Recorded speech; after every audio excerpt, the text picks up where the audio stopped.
안녕하세요. 메디치 미디어 시청자 여러분.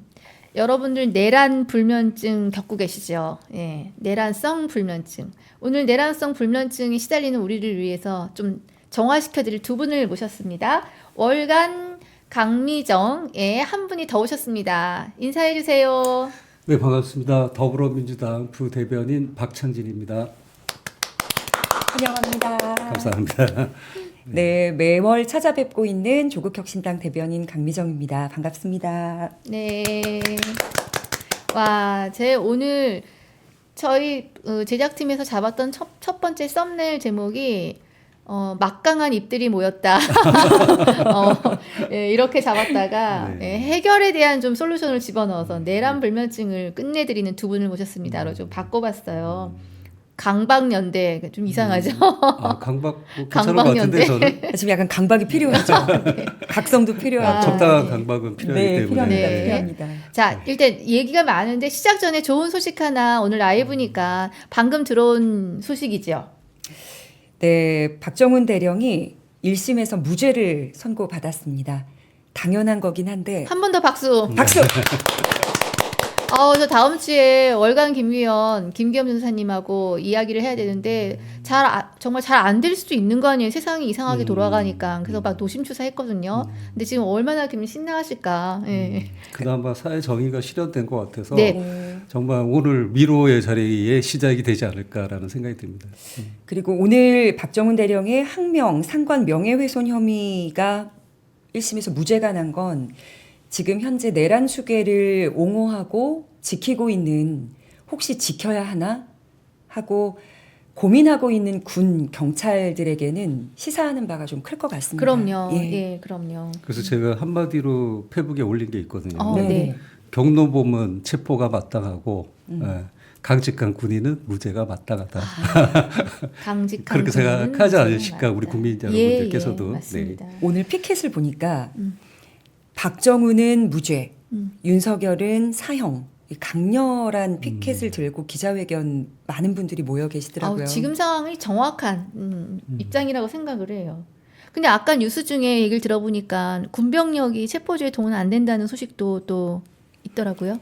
네, 그 야당 국회의원분들이 브리핑을 통해서 혹은 방송 출연을 통해서 심리적 압박이 될 수도 있는데 군은 이 상황에서 함께 공조하여 윤을 지키면 안 됩니다. 어떤 법률에 어긋납니다까지 법리적 해석도 다 하셨더라고요. 예, 예. 그래서 지금 어쨌든 군장성들은 마음을 좀 먹은 것 같고요. 그래서 그 자리가 현재 대행 자리인데 네. 누가 결정을 할까 했더니 지금 차관이 대행이잖아요. 국방부 장관 대행인데 네, 네, 네. 그분이 군은 용산 혹은 한남동에서 이제 국조본이나 경찰이 투입됐을 때 철수하라라는 명령을 내린 것 같아요. 정말 다행이에요. 그렇죠. 예, 그렇게 네. 돼야 합니다. 또 사병들이 동원된 그 사례도 부모님들 입장에서는 네, 내 그쵸. 아들들이 범죄자가 되는 길을 국가가 만들어주는 거잖아요. 그러니까 이런 것도 뭐 고려 요소가 됐을 것 같고 그렇습니다. 과거와는 달리 휴대전화가 장병들에게 보급이 됐잖아요. 엄마, 우리 여기 작전 나갈지도 몰라.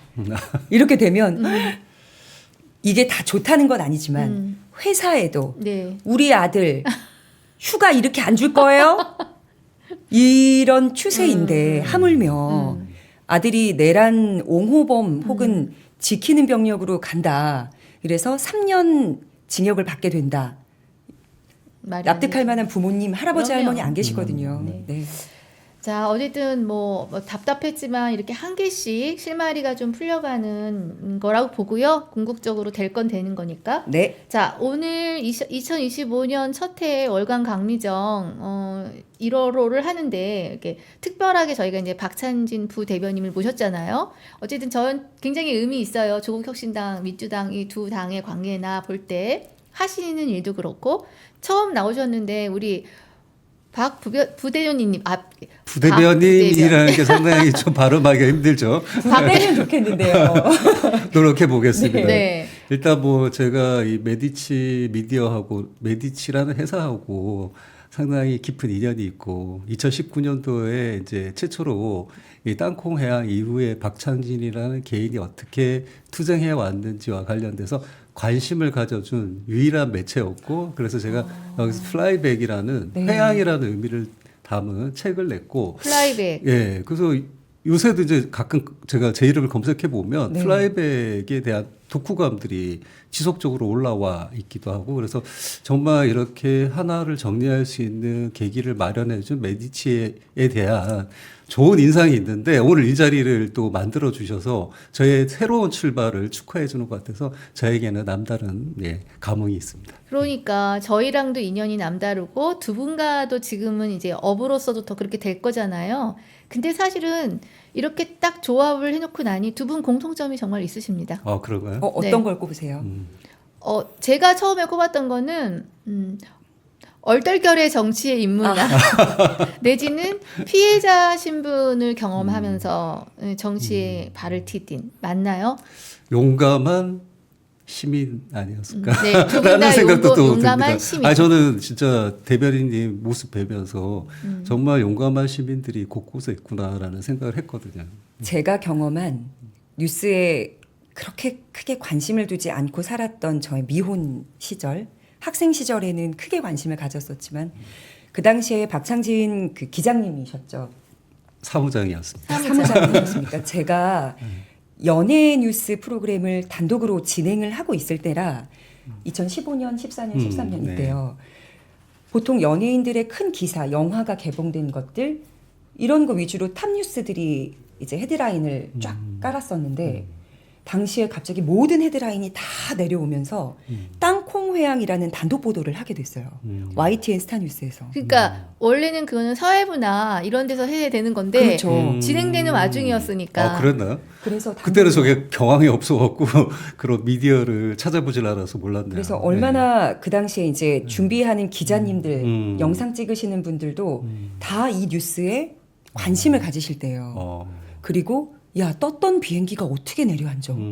출발한 비행기를 어떻게 차야? 뒤로 어떻게 돌려? 라는 얘기 의문으로부터 시작이 됐는데 그 결단을 내리게 한 분이 바로 박창진 당시 사무장님. 부대변인임인 거죠. 그러니까 그 보도를 지금 최초로 하셨다는 거잖아요. 예, 저희 그때 단독 처음에 그러셨어요? 가장 빨리 했었던. 심지어 연예 뉴스 진행하다 말고. 예, 연예 뉴스 진행하다가 네. 아, 이런 인연이 또 있는지 그러니까 네, 처음 알았습니다. 이거 거의 처음 보도되는 거 네, 아니에요? 처음 말씀드립니다.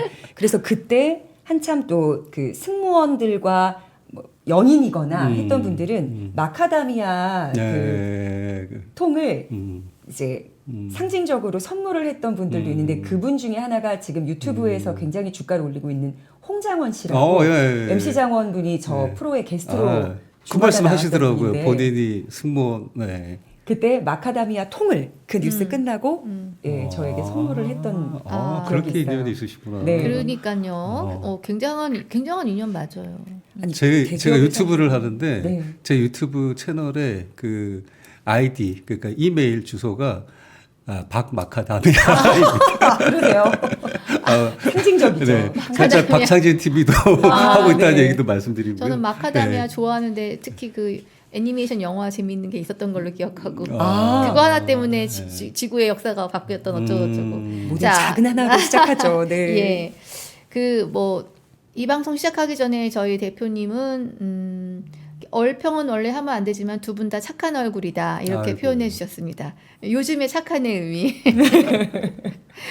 네. 그리고 메디치가 두 분을 많이 사랑합니다. 아이고 감사합니다. 네, 정말. 근데 저는 여기서 갑자기 한 가지를 더 공통점을 만들어야겠다라는 또 제가 또 이렇게 목표 지향적인 인간이라.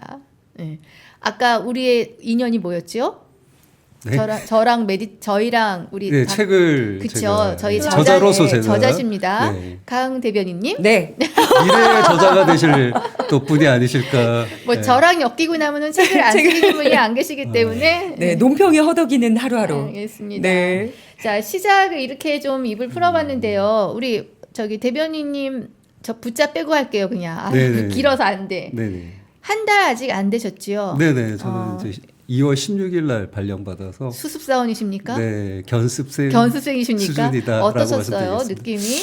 그 제가 이제 시민사회 활동하면서 브리핑을 많이 했었는데 그때 우리 대변인님 브리핑하는 모습도 제가 몇 번 뵀었거든요.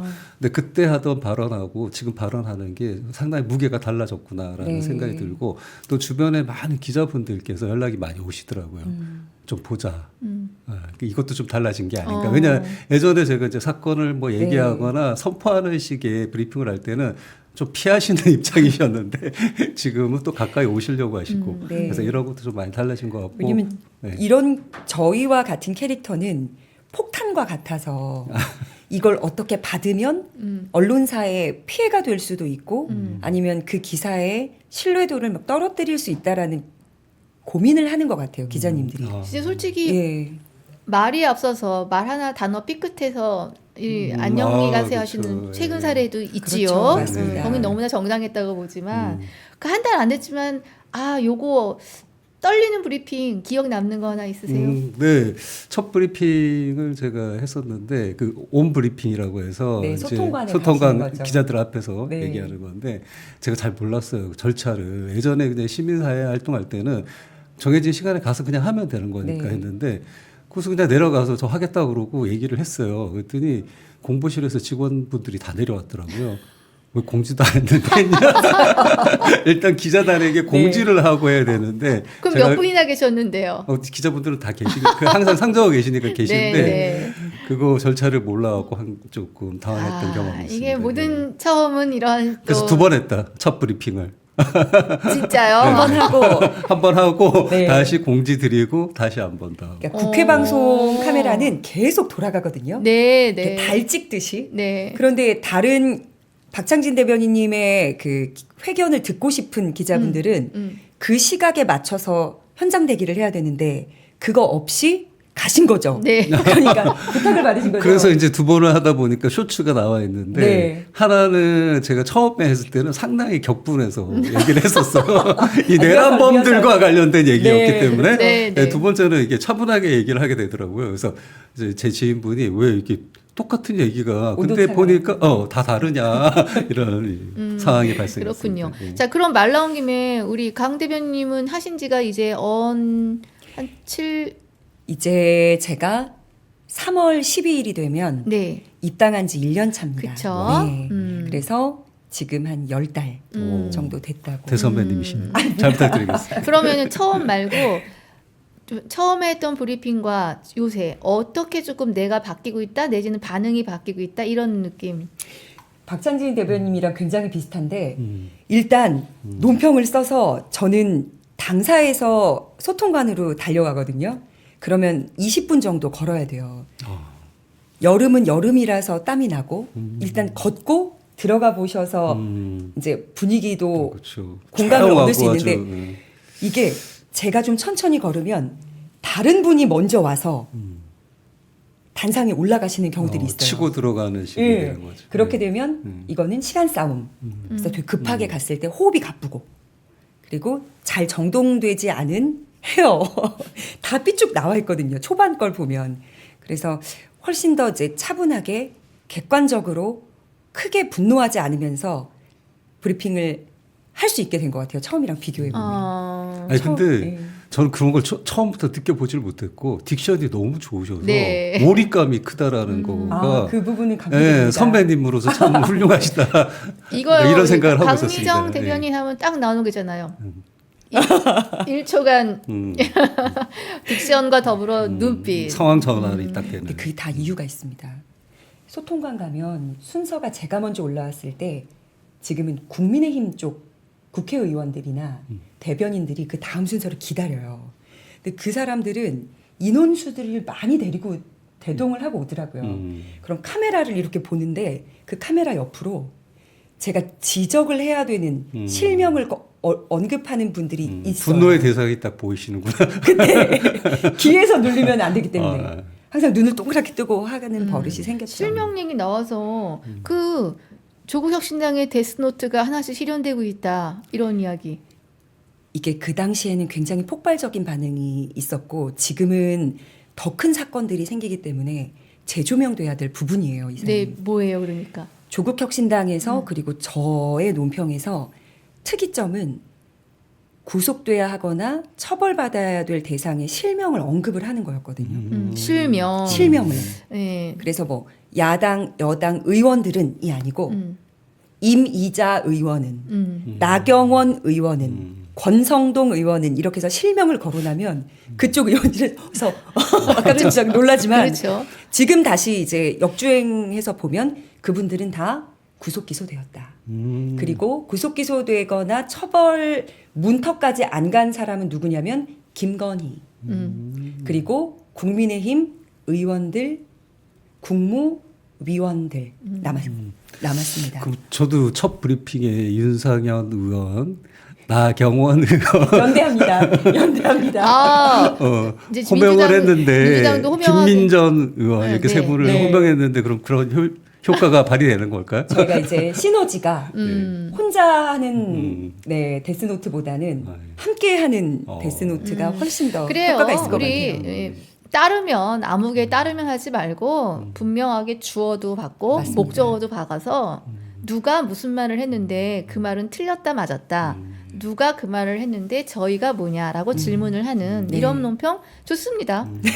요새 가짜 뉴스가 아주 많아서 정확하게 해주는 거 좋잖아요. 네, 그렇죠. 민주당에서 민주파출소 네, 지금 이제 운영하고 있습니다. 운영을 하면서 예. 제보가 많이 들어온다 그러더라고요. 네, 가짜 뉴스라든지 네, 또 네. 뭐 여론 조작이라든지 좀 잘못된 댓글들 뭐 이런 것들 지금 제보 받고 있고 언제든 열려 있으니까 시민 여러분들께서도 네. 참여해 주시면 좋을 것 아니 같습니다. 이번에 네. 우리 박두변 부대변님 되신 것도 사실은 약간 그런 정책적인 일환으로 좀 아까 말씀을 하셨어요. 아주 저는 공정하게 시험 보고 아니 그러니까 그 역할을 강화하게 하려고. 네, 아무래도 지금 이제 이 정쟁 구도가 심화되는 과정에서 일방적인 여론 호도가 심하게 작동되고 있고 뭐 윤석열을 보면 알겠지만 극우 유튜브를 향해서 외치는 소리로 그 집결을 요구하고 뭐 이런 네. 것들이 있다 보니까 그런 차원에서 대응이 필요하다라는 네. 공감대가 있습니다. 네. 알겠습니다. 자, 우리 정말 처음 우리 저자시기 때문에 다르게 만났지만 여기 유튜브에는 처음 보신 우리 박 대변인하고 아주 말이 계속 꼬이고 있습니다. 네. 두 분 대변인 모시고 이야기 나누고 있는데요. 잠깐 공지 하나 드리면요. 자, 요거는 민주당에 해당되는 것기도 해요. 네. 네, 들으셨죠? 네네. 네. 지금 최현일 의원님하고 부승찬 의원실하고 두 의원실에서 주최를 했고 메디치 미디어가 주관을 해서 두 번 다시는 제2의 친위 쿠데타 이런 내란 방지를 위해서 굉장히 허점들이 이번에 많이 발견됐습니다. 그렇죠. 예, 네. 그래서 어떤 형태의 정비들이 필요한지에 대한 이야기를 나누는 예, 세미나가 열려요. 관심 있는 분들 많이 16일입니다. 16일 날 오후 2시부터 의원회관. 예, 자 지금 나가고 있지요? 예. 그 다음에 이 용산의 장군들, 이것은 다 읽어보시기를 제가 좀 일단 계속 권해드리고 있어요. 아, 표지가 굉장히 매력적이에요. 그리고 그러니까 쪽뉴스로 벌어지는 일들을 각자가 다 지금 꿰고 있는데 이거 한 권을 읽으시면 주범들이 어떤 형태로 이게 일을 했는지 어떤 이- 로직이 굴러갔는지를 알 수 있는. 네. 여기 실명 다 나옵니다. 네. 실명 다 나오고 용산으로 이전된 비가도 나옵니다. 청와대에서 공개하셨어요. 근데 이분이 경향신문의 안보 전문 기자 출신인데 네. 지금은 이제 그 회사는 그만두고 프리랜서로 역시 안보 전문으로 활동을 하고 계시거든요. 그래서 한번 참 읽어보시고. 탐사 취재가 많이 들어가 있는 네. 내용이겠네요. 네. 어. 자, 우리 두 분 연말 연시 굉장히 복잡하고 다 우리 대한민국 국민 중에 편하게 2025년을 맞이한 사람이 없을 것 같아요. 근데 이것도 안 여쭤볼 수가 없어요. 우리 지금 제주항공 여객기 사고. 전 솔직히 떠올랐어요, 우리. 아, 그럼요. 네, 떠올랐고 그래서 페북에 또 심경을 얘기하신 것도 제가 보고 그랬는데 다녀오셨나요? 네, 참 제가 12월 29일 날 당직이었는데 그날 또 이런 네. 참사가 벌어져서 정말 마음으로 애도를 떠나서 슬픔이 엄습하는 기분이었고, 예, 모안 공항도 다녀왔습니다. 그래서 제 입장에서는 이제 24년 동안 항공사에서 근무를 하면서 다양한 경험을 많이 했었는데 그 중에 이런 참사 사례도 있었기 때문에 더 좀 와닿았던 것 같고 제가 이제 페북에도 썼고 지금 뭐 언론 지금 경찰에서도 댓글이라든지 이런 거와 관련해서 조치들이 나오고 있는데 이 상황을 두고 항상 우리 사회가 어떤 사건이나 사고를 두고 이걸 희화화하려는 경향성이 되게 큰 것 같아요. 제가 이제 요 근래 와서 강연 같은 걸 가끔 가게 되면 네. 땅콩 해양이 아니라 만약 이 사건이 재벌 갑질 사건이거나 재벌 자녀의 범죄 사건이라고 명명이 됐으면 여러분이 어떻게 이걸 받아들였을까요? 라는 질문을 하게 되거든요. 그러니까 우리 사회 특히 언론 환경에서 벌어지고 있는 게 항상 이런 사건 참사가 나고 나면 유가족이 뭐 했다, 뭐 소송금이 얼마, 이미 이 사건도 나자마자 사고가 나자마자 그런 뉴스가 쏟아졌거든요. 이런 보도 행태들이 얼마나 큰 사회적 악영향을 미치는지에 대해서도 이제 이미 저는 이제 그게 다가오더라고요. 그래서 슬픔이 컸고 제가 이제 97년 두 번의 이제 참사 간접적 경험과 직접적 경험이 있었는데 첫 번째는 87년도 칼기가 예. 예, 폭파 사고가 있지 않았습니까? 버마 상공에서 그 당시에 있었던 유가족 분들하고 제가 오랫동안 연대를 해왔어요. 아, 근데 이분들이 아직도 이 상처가 치유가 되지 않는 가장 큰 이유는 이 항공기가 폭파됐다고는 하지만 항공기 잔해나 네. 이 사고가 정확하게 밝혀지지가 않았어요. 그래서 뭐 지난 2020년에 버마 해안에서 발견이 돼서 이걸 이제 그 인양하는 작업까지 들어가려고 했는데 국제적인 상황, 미얀마 내전 등으로 인해서 그 이제 잠시 멈춰져 있는데 이게 결론적으로 말씀을 드리자면 유가족 입장에서는 가령 시신도 찾지 못했고 폭파됐다고 하는데 폭파에 대한 확실한 증거가 말이 아닌 내 눈으로 확인할 수 있는 상황이 없을 때는 믿기가 너무 힘들 정도로 이런 사고들은 큰 영향력을 미친다는 거죠. 그런 게 있었고 97년도 8월 6일 날 제가 이제 괌에서 대한항공에 또 사고가 있었습니다. 거의 이번과 유사한데 네. 착륙 중에 사고가 나서 많은 분들이 희생되는 일이 있었고 바로 다음날 8월 7일 날 제가 이제 급조된 비행기를 타고 수습하는 그런 이제 요원들하고 회사 직원들하고 같이 가게 됐는데 당시에 정말 그 느껴지는 참사의 현장에서 느껴지는 그런 어떤 여러 가지 감정들은 정말 이루 말할 수가 없는 현실감이 있었다. 첫 번째는 이 돌아오는 비행기에서 비행기에는 이제 화물이 실리는데 화물 품목으로 어제까지 내가 알고 있었던 동료의 시신이 품목으로 적혀서 탑재되는 과정을 목도하게 될 때, 또 이제 저희가 돌아오는 비행기에서 유가족들이 계셨기 때문에 면세품 판매를 좀 지양하겠다라고 말씀을 드렸는데 그 와중에 또 이제 당시에는 면세품에 대한 수요가 엄청 많았어요. 그래서 컴플레인. 예, 컴플레인 하면서 뭐 멱살을 잡으시는 분도 계시고 이럴 때 내가 서비스라는 가면은 쓰고 있지만 나 또한 인간인데 내가 이런 비극적인 감정을 느끼는데 네. 유가족들은 어떠할까? 그래서 뭐 이런 것들까지 시작해서 일파만파 느껴지는 감정의 파장이 엄청 컸죠. 그러면 그 당시에는 이 비행기 안에 승객대로 타고 화물칸에 운구들이 운구를 실려 할 있는 수밖에 거예요. 예, 그 없었죠. 승객들도 알았어요? 승객분들이 뭐 짐작을 하셨겠지만 그걸 이제 발표는 하지 않으니까 어. 모르셨겠죠.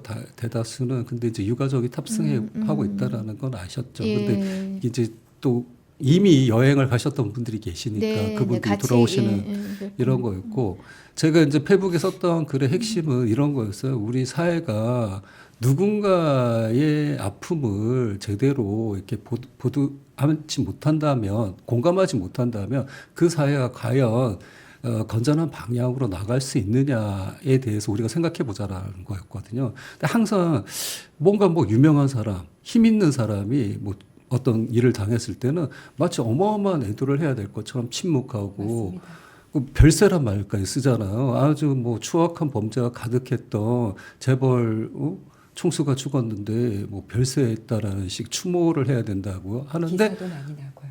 뭐 지금 노동자들이 산재 사망 사고를 한다든지 이런 거에 있어서는 오히려 조롱의 댓글이 달리고 거기에는 공감하지 못하는 사회가 과연 좋은 공동체로 가는 것인가? 이런 걸 이제 또 생각해 볼 수도 있는 것 같아요. 네, 사회적 분위기가 좀 많이 달라진 게 확실한 것이 예전에 아까 말씀하셨던 우리가 강렬하게 기억하고 있는 세월호 참사 그리고 12구 이태원 참사 예. 무조건 음모론에 그리고 보상금을 노리고 지금 유가족들이 이렇게 득달같이 달려들어서 연대하고 있는 것이다 라는 의견을 냈는데 지금 보면 서서히 그 목소리를 잠재우려고 하는 시민들의 연대가 예. 힘이 훨씬 세지고 있는 것 같아서 지금 초기 진압되고 있는 것 같습니다. 다행이에요. 그렇죠. 네. 시민들의 의식은 그만큼 상승이 된 것 맞습니다. 같아요. 뭐 말씀하신 대로 다시 한번 말씀드리자면 그런 참사에 혹은 사고의 사건의 피해자들이 원하는 건 뭐가 원인이었는지 정도는 알아야지만 네, 내가 이 진상규명이 돼야 사건을 되는 거죠. 정리하는 단초가 시작될 수 있다라는 거거든요. 근데 그 수준에 비해서 우리 시민들의 의식 수준에 비해서 이걸 다루는 언론 환경에 네. 아직 수준이 말초적인 이 자극제로 예. 사용하는 게 좀 문제가 있지 않나라는 생각이 듭니다. 사실 말도 안 되는 그 뭐 댓글이나 이런 반응들이요. 정말 그게 지난 사고까지는 제대로 정부가 대응하지 않았어요. 네. 근데 이번에 완전히 좀 강력하게 대응을 하는 모습, 왜 이제 이래나라는 생각이 들 정도로 예, 잘 움직였던 것 같고. 문제가 맞습니다. 되는 그래서 제가 이제 유튜브 몇 번을 출연했는데 이 참사와 관련해서 어떤 매체에서는 아예 댓글을 달지 못하게 이렇게 조치를 하셨더라고요. 예. 예. 예. 그러니까 이제 선제적으로 나가고 있고 미디어도 바뀌고는 네. 있지만 좀 많이 바뀌어야 된다. 제목부터 시작해서 그래서 유가족 하여튼 입장에서 예. 모든 걸 고려하셨으면 좋겠다. 저희가 계엄이 엄청난 계엄과 내란이라는 상황에서 갑자기 이제 참사가 벌어졌고 혁신당도 뭐 김선민 대표님을 위시하여 그냥 아주 즉각적으로 내려가시고 그 당시 저희가 국회 본회의가 일정이 빼곡하게 잡혀 있었어요. 그래서 조국혁신당은 의원이 12분인데 그 지역 시도당 이제 당원 그다음에 위원장들 해서 3333 이렇게 조를 짜서 하루도 그쪽 그 무한항공이 비지 않도록 유가족들 공항 얘기를 예. 예. 사실 민주당은 본거지나 마찬가지여서 전 저희는- 의원이 다 출동을 하셨던 것 같고 일단 뭐 저희는 되게 조심스러운 면이 있었고요. 예, 사고 나자마자 저한테 연락이 와서 제일 유가족이 이 입장에서 필요한 게 뭐냐라고 예. 당에서 물어보시더라고요. 그래서 저는 무엇보다 제 경험을 비춰서 말씀드리면 유가족 입장에서는 정보의 접근성에 있어서 제일 큰 어려움을 갖고 그게 네. 차단되다 보니까 소통에 문제가 생기고 그게 2차적으로 불신이라든지 또 원망이 더 깊어진다. 이 점에서 우리가 어떤 조치를 좀 했으면 좋겠다라고 해서 저희는 총괄본부도 만들고 현장에서 이제 유족 지원단 그 지원단의 가장 큰 임무가 제대로 된 정보를 소통시켜 드릴 수 있도록 하고 관계 기관들하고 연계를 해서 이렇게 협조가 이루어지게끔 하는 네. 조치를 좀 뒤편에서 하려고 노력했고 이번에도 이제 정치인들이 앞장서서 뭔가 한다는 것이 주객이 전도된 것처럼 보일 수 있기 때문에 그 점에서 상당한 많은 유의를 했습니다만 예. 뭐 부족한 점이 있었다면 앞으로 개선할 것이고요. 그렇습니다. 네. 박찬진 대변인님께서 지금 제가 무한항공 얘기하자마자 수정해 주셨어요. 왜냐하면 이게 지역 갈등으로 조장이 될 수 예, 있기 때문에 예. 제주항공이 사고가 난 그래서 지금 현재 이제 속보로도 뜨고 있지만 제주항공의 대표이사도 소환인도에서 조사를 받고 있거든요. 혹시 이게 새떼들이 엔진에 끼어서 난 어쩔 수 없는 사고가 아니고 막을 수 있는 인재였다면 이건 처벌받을 분들은 처벌을 받아야 된다. 진상규명 관련하여 그쪽에도 힘이 실리고 있는 것 같고요. 또 조국혁신당은 거기에 한국 국적을 가지고 있는 분들이긴 하지만 이제 외국 분과 결혼을 그죠. 해서 예, 이주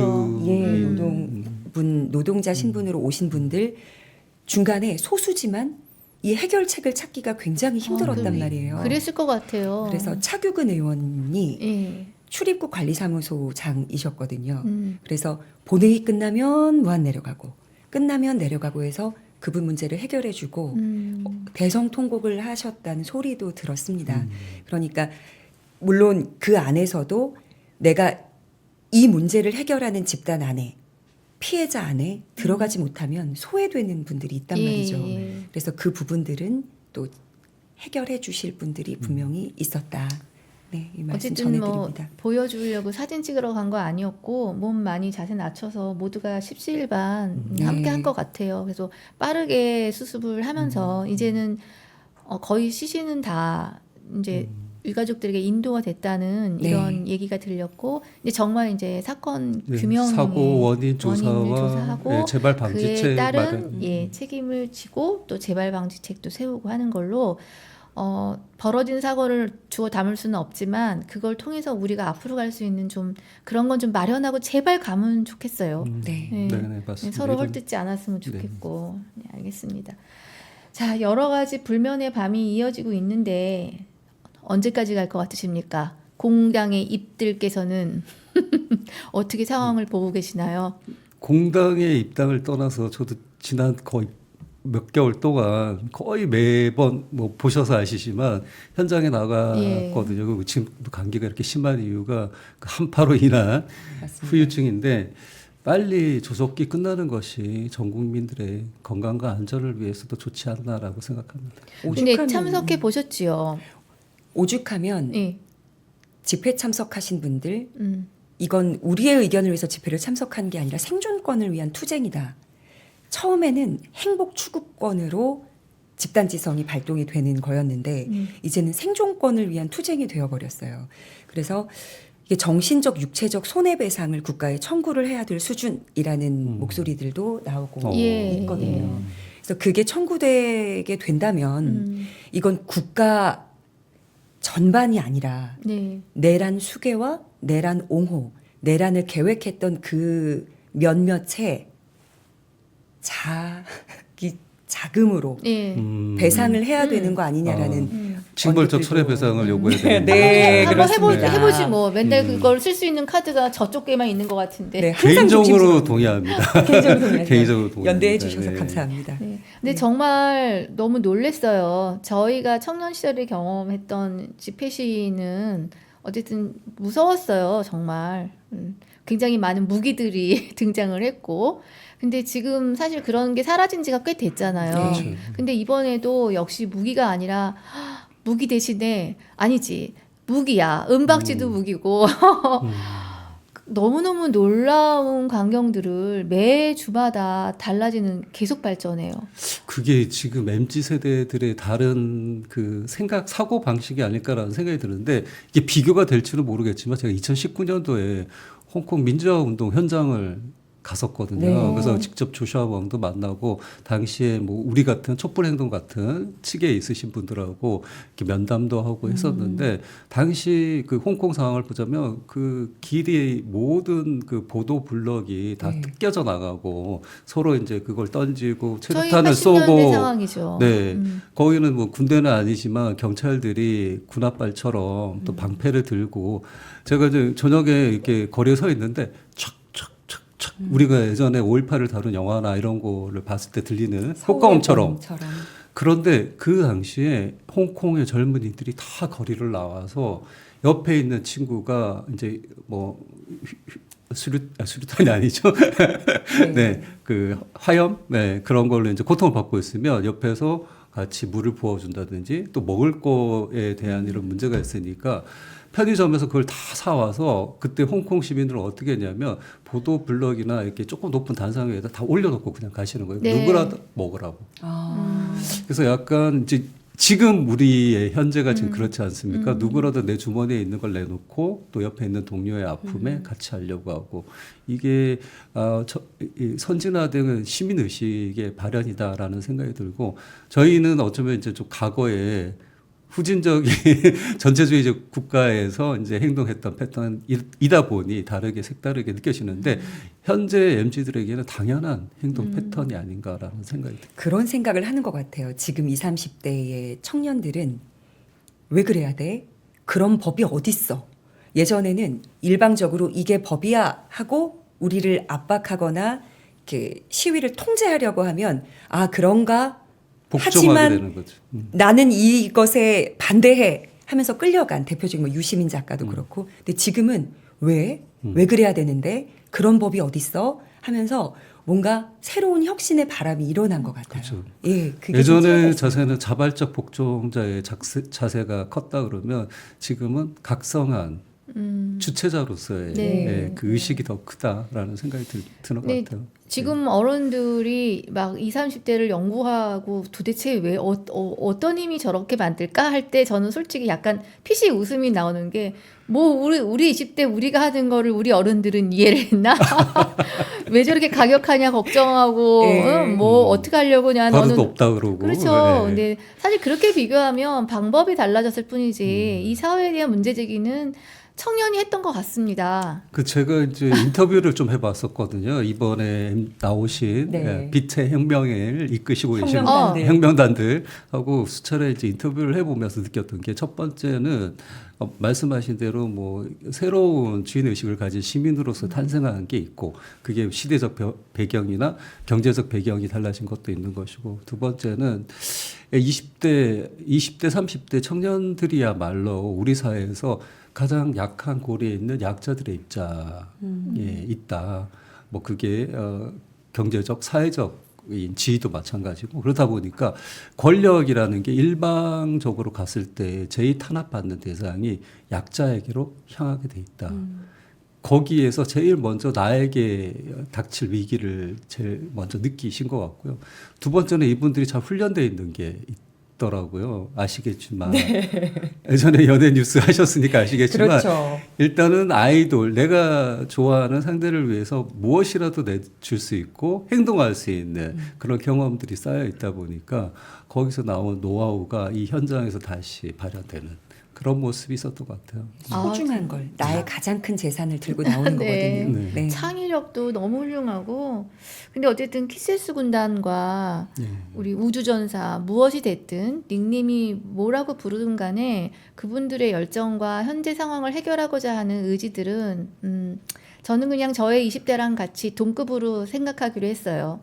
제가 20대를 부정하지 않는데 지금 20대, 30대 분들의 생각을 부정할 이유가 한 개도 없는 거죠. 저는 제 자리에서 하는 걸 하는 거고. 예. 너무 아름답게 자기들의 의견을 그럼요. 표출하는 거라 네, 네. 감동이죠. 그렇죠. 네, 운동권 선배님들이 보시기에 예전에 우리가 강요받았던 혹은 물리적으로 상처받았던 여러 가지의 그 고통들이 그 응원단들 저희는 뭐 빛의 혁명단이라고 부르지만 치료제 네. 역할을 과거가 현재를 살리고 현재가 과거를 치료하는 네, 상황인 것 근데 같습니다. 또 우리 또 편집장님 말씀을 듣다 보니까 생각이 드는 게 그 20대 현재 빛의 혁명단 청년분들이 20, 30대 분들이 지금 약자에게 제일 공감하는 행동을 보여서 연대까지 맞습니다. 형성한 거잖아요.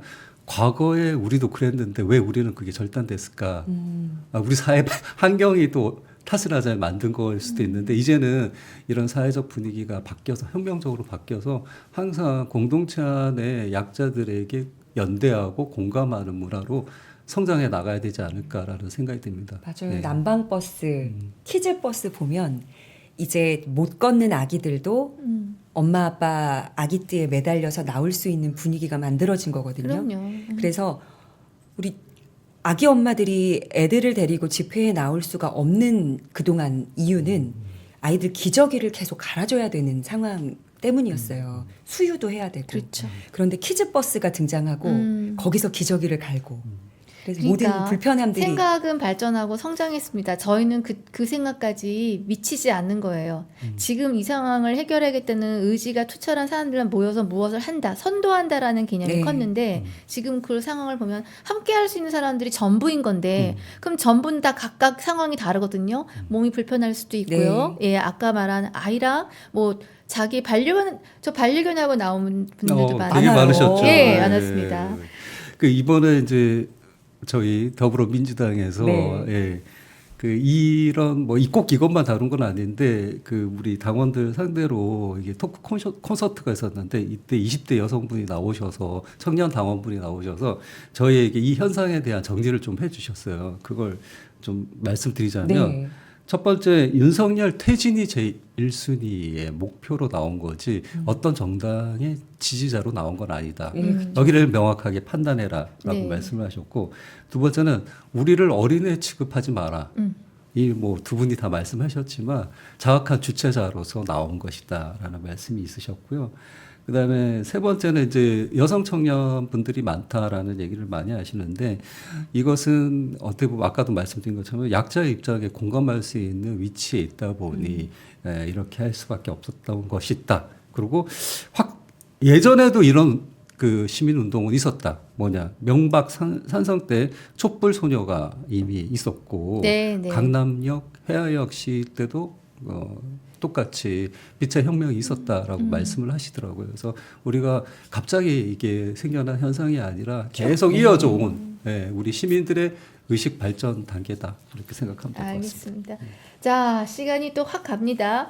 우리 남은 코너 두 가지니까 하나는 이제 각각 5분 안에 하시면 되는데 우리 대변인 역할을 하고 계시니 두 분께서 오늘의 뉴스를 좀 하나씩 소개해서 시청자분들과 함께 이야기 공감할 수 있는 시간 만들고요. 그 다음에 이제 우리 또 메디치 미디어에서만 들을 수 있는 맵을핑 오늘 네. 특별히 나오신 우리 박창린 대변인도 함께 하시는 걸로 하겠어요. 자, 네. 진격의 마우스들이 본 오늘 뉴스 어느 분부터 하실래요? 제가 먼저 할까요? 네. 5분 안에 하셔야 합니다. 네, 뉴스가 굉장히 많아서 많아요. 지금 속보는 아마 메디치 미디어 끝난 이후에 속보들을 쭉 확인하시면 다 보실 수 있을 것 같고 제가 오늘 가지고 온 오늘의 뉴스는 수감된 조국 전 대표의 옥중 서신입니다. 존경하는 조국혁신당 국회의원님께 국회의원분들이 이번에 가장 마지막에 편지를 받으신 거예요. 서울구치소에서 조금 늦은 새해 인사드립니다. 이 안에서도 나름 바쁘지만 주말을 맞이하여 들렀습니다. 이곳에서는 빨간 날에는 실외 운동, 면회 등이 없는 종일 독방에 머무르는 차분히 글 쓸 수 있는 시간입니다. 12월 16일 입소 당일 많은 의원님들이 배웅 나와주셔서 감사했습니다.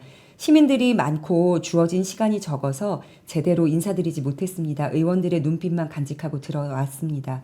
저는 이곳 생활에 잘 적응하며 살고 있습니다. 나중에 설명드리겠지만 이건 거짓말입니다.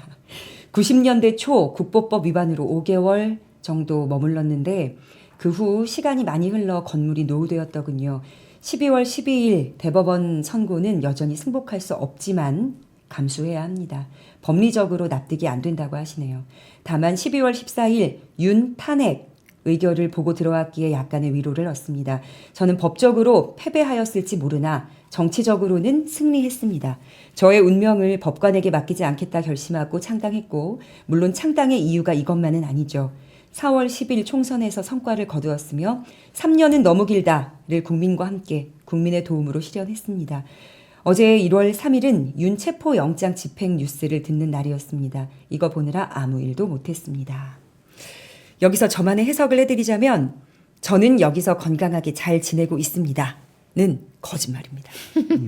제가 아는 조국은 네. 지금 전 대표를 조국 이렇게 고유명사로 부르는 점은 양해 부탁드리겠습니다. 조국은 자기가 힘든 걸 힘들다고 절대 내색하는 분이 아니에요. 네. 네, 여기 따뜻하고 이불 덮고 있고 규칙적인 생활하며 운동하고 있다는 팩트일 겁니다. 지내고 있는 일정을 그대로 전달을 해주신 거겠지만 그 마음이 얼마나 답답하겠습니까? 내가 저들의 상황 다 알고 있는데 지금 법원을 협박하고 헌재랑 교감하고 국힘 의원들은 자기를 부정하면서 내란 선전을 그리고 내란 옹호를 하고 있는 그 모습이 정말 역겨울 거라고 생각을 합니다. 그럼에도 법대로 가야 된다. 납득할 수 없는 법이어도 우리는 이걸 다 지키고 가야 나중에 쓴소리도 할 수 있다. 그래서 그 부분은 제가 따로 속마음 대신 전하고요. 해제가 붙었습니다. 네, 전하고 그리고 1월 3일은 우리뿐만이 아니라 조국 전 대표도 체포영장 집행 뉴스 듣고 아무 일도 못했다. 그래서 지금도 잠은 잘 주무시지 못할 거다. 책도 집필하고 있는 걸로 전해 들어 알고 예, 있는데 예. 쉴 줄을 모른다. 안팎 네. 상황이 크게 다르지 않을 것 같네요. 그래도 저는 물리적으로 분리를 당해버린 현재 상황은 굉장히 안타깝고 속상하고 힘들지만 또 그 시간이 가져올 또 다른 빛이 열매가 네. 있을 거라 생각해서 응원해야죠. 이런 분위기는 안 될 것 같아요. 조국 대표님 그동안 열심히 뛰셨으니까 그 안에서 잠시 쉬고 오세요는 그거는 당사자가 나였을 때 저 여기서 휴식하며 숨 고르기 하고 잘 쉬겠습니다 라는 얘기는 조국만 할 수 있어요. 나머지 분들은 속마음을 잘 읽어내셔야 될 것 같습니다. 그렇게 말씀을 하셔도 그 뒤에는 이따만한 보따리가 숨어 있죠. 네. 예, 오늘의 뉴스 할 만하죠. 의원님이 편지를 지금 공개 편지를 저희가 2번을 받는데 실제 편지는 얼마나 배달됐나요? 일단 정경심 교수님이 편지를 받으신 걸로 알고 있고 네, 네. 그리고 각자 개개인에게 편지를 주시진 않았어요. 네. 먼저 지지자와 당원분들한테 편지를 가장 먼저 보내셨고 오. 국회의원분들은 저기 뒷전 그래서 요번에 받으신 걸로 알고 있습니다. 편지 쓰지 말고 열일하라는 뜻입니다. 네. 시간이 없어요. 내가 쉬고 있는 것 같거든 당장 각성하여 일을 해라. 네, 이런 얘기겠죠. 알겠습니다. 네. 자, 우리 박상민 대변인님. 네, 일단 우리 대변인님 이렇게 딕션에 제가 다시 반복을 하는 제가 지금 과정이었고요. 열심히 안 틀려보고 네, 하려고 네. 했어요.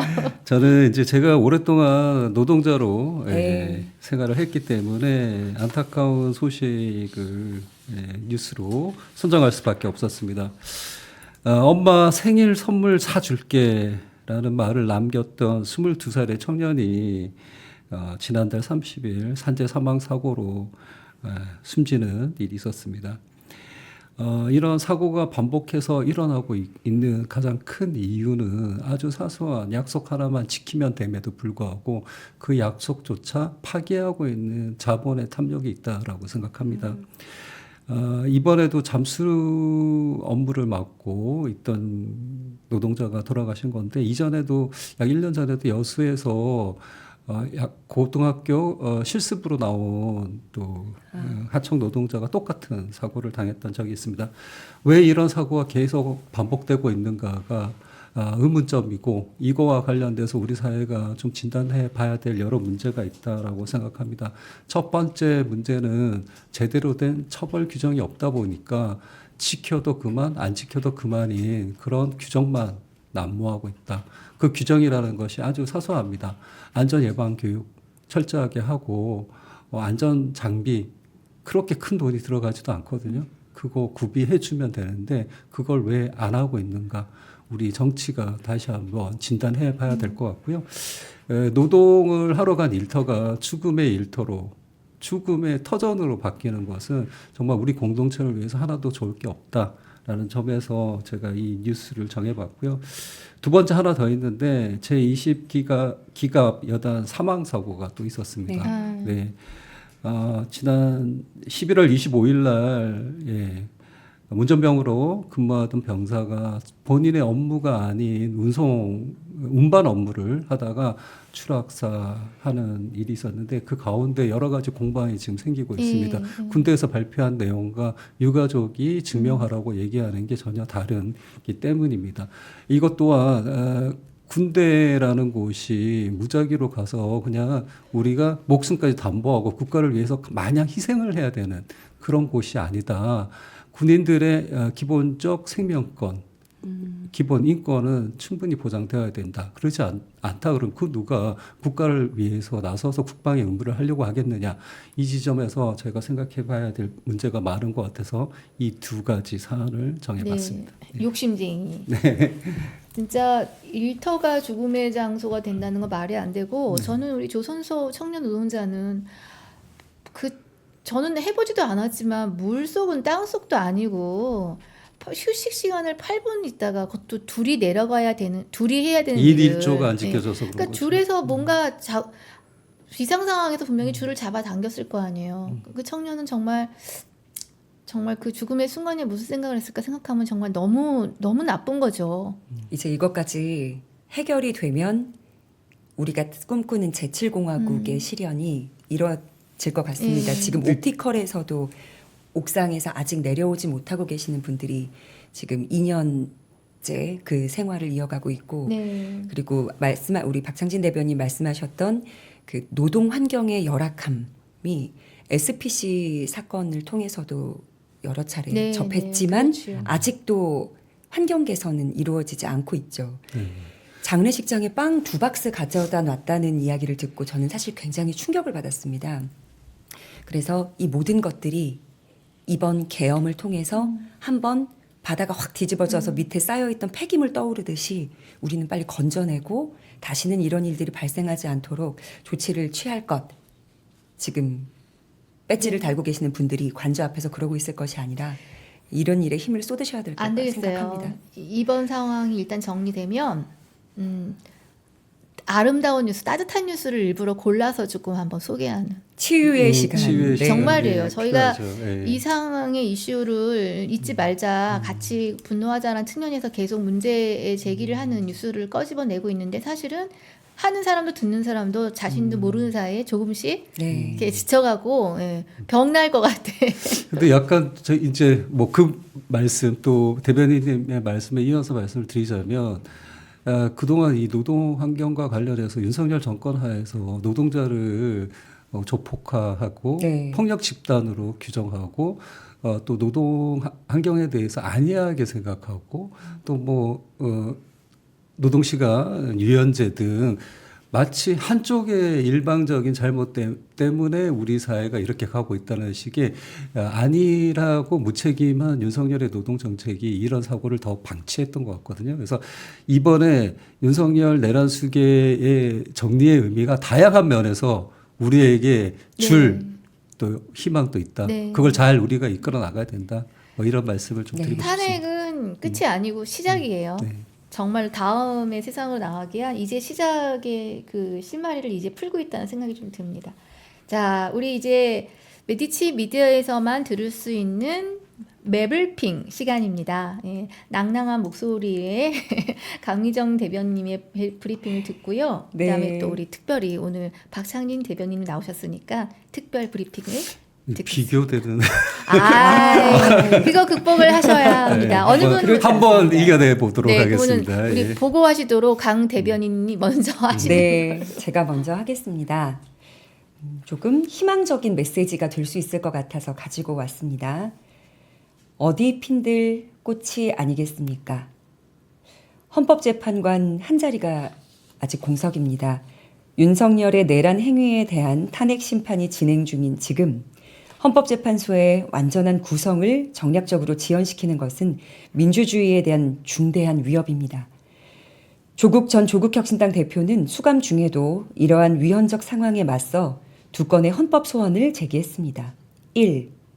윤석열이 2024년 12월 3일 위헌적 비상계엄 선포를 기화로 국방부 장관 등의 국방부 전 장관 등에게 한 조 전 대표를 불법 체포, 구금, 지시에 대한 위헌 확인, 법조문이라 말을 좀 더듬었습니다.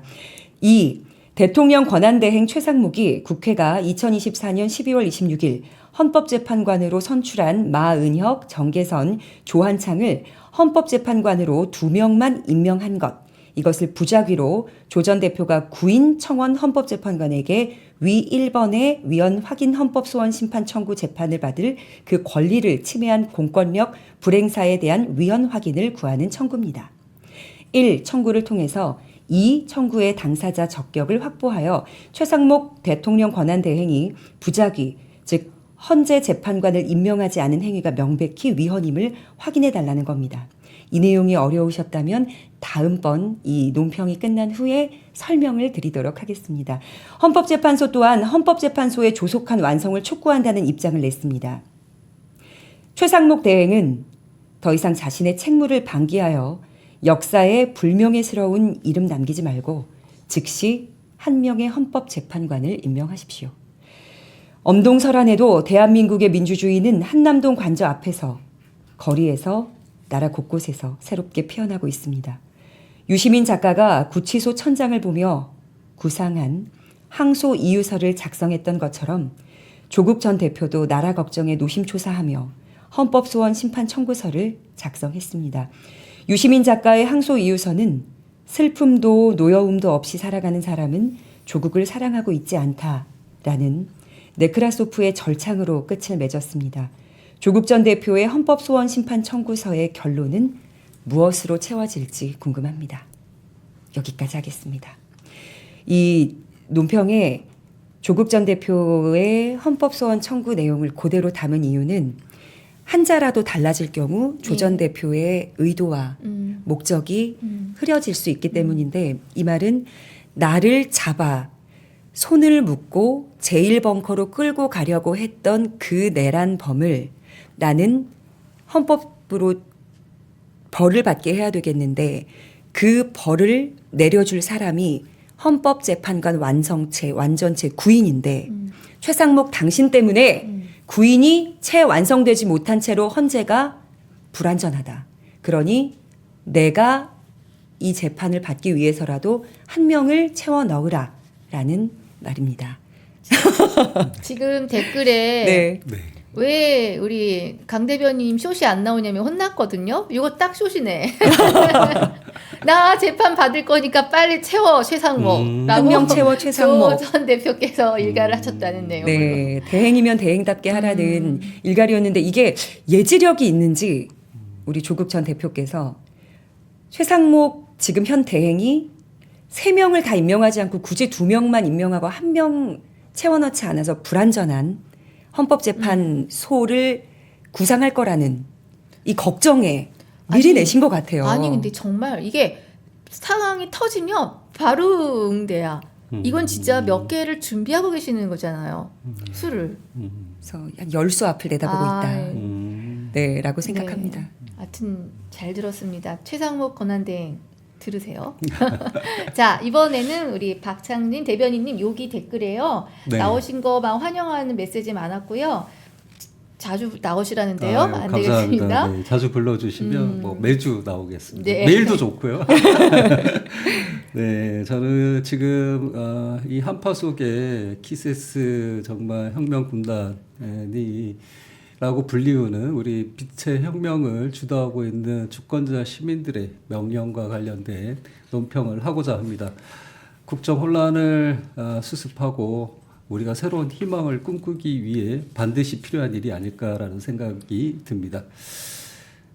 내란 수계의 궤변을 들을 시간이 없습니다. 단호한 법 집행으로 윤석열을 당장 체포해야 합니다. 내란 우두머리 윤석열이 자신을 체포하는 것이 내란이라 주장합니다. 전 국민을 바보로 만들며 주장하던 바이든 날리면 유니버스에 혼자 살고 있는 듯 합니다. 국민에게 총뿌리를 겨눈 내란 수괴가 왕이라도 된 줄 알고 헛소리를 하고 있습니다. 국가가 내란 수괴 한 명으로 인해 절체절명의 위기에 놓여 있습니다. 전 세계가 대한민국의 여러 위기를 경고하고 있습니다. 특히 경제 분야는 그 여파가 오랫동안 지속될 것이라고 말합니다. 내란범들의 헌정 질서 파괴와 무정부와 같은 국정 혼란을 조속히 끝내기 위해 공수처와 경찰은 엄정한 법 집행에 나서야 합니다. 영장대로 윤석열을 체포하십시오. 이것이 주권자 국민의 명령입니다. 아유, 대변인 너무 잘하셔서 제가 긴장을 하다 보니 저도 잠깐 꼬였네요. 바로 네. 치고 댓글 하나 달고 싶어졌어요. 네. 영장대로 윤석열을 체포하십시오. 이것이 주권자 국민의 명령입니다잖아요. 네. 피의자 윤석열은 법대로 체포에 응하십시오. 이것이 말씀이십니다. 주권자 국민의 명령입니다. 네. 체포될 걸 좀 아나 봐요. 그 윤석열 측에서는. 도망가고 싶겠죠. 왜냐하면 네. 변호인 사실? 측이 네. 체포되더라도 네. 묵비권을 행사할 거라는 인터뷰를 했습니다. 그 변호인들은 변호인 맞아요?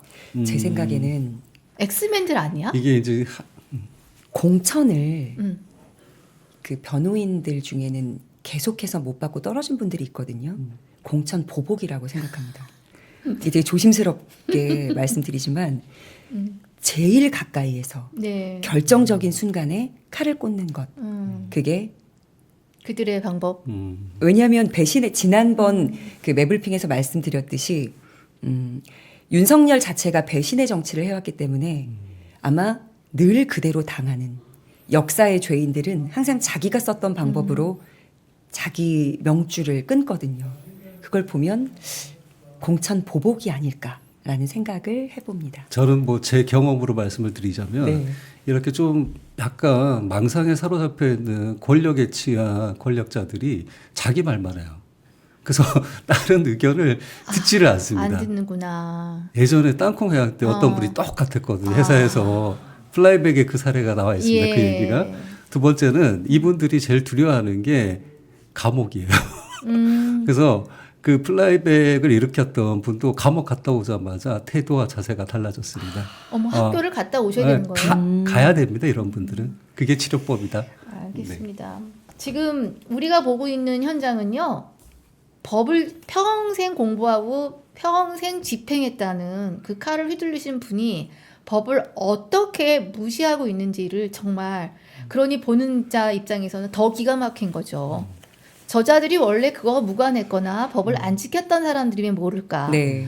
당당함이라고는 일도 없고 법 위에 자신이 군림하는 것처럼 행동을 하니 용서가 안 된다고 생각합니다. 어쨌든 제 주변에 있는 법률 전문가들은요. 저쪽 변호인단은 입을 열면서 계속 형량을 지금 높여가고 있다는. 심지어 조배수 형량이 의원이 무기형이기 때문에 아니, 뭐 무기 왜 하긴 내라는 공범도 없다면서요. 전부 다 그냥 단인한 범위라서. 이제 실제로 그냥 여기 메디치는 늘 편안한 자리니까 편안하게 말씀을 드리면 이렇게 하면 동부구치소로 그래도 전 대통령이기 때문에 좀 시설이 좋은 곳으로 보낼 수도 있는 그 가능성마저 싹을 자르는 그러니까. 거예요. 형량 말고 조배숙 저는- 의원이 헌재를 없애야 된다라는 발언을 하면서 이제 헌재도 국민의힘과는 네, 네. 끊어졌다라는 말씀을 알겠습니다. 드려봅니다. 와, 맛밥 시간. 맛밥을 12시에 먹으려면 11시 반에 나가는데도 불구하고 아직도 많은 분들이 남아 계시는데요. 오늘 채팅창에 불이 붙었으니까 몇 개만 좀 소개시켜 드릴게요. 일단 뒤부터 하면은 치유 시간을 꼭 부탁드린다는 것도 있고요.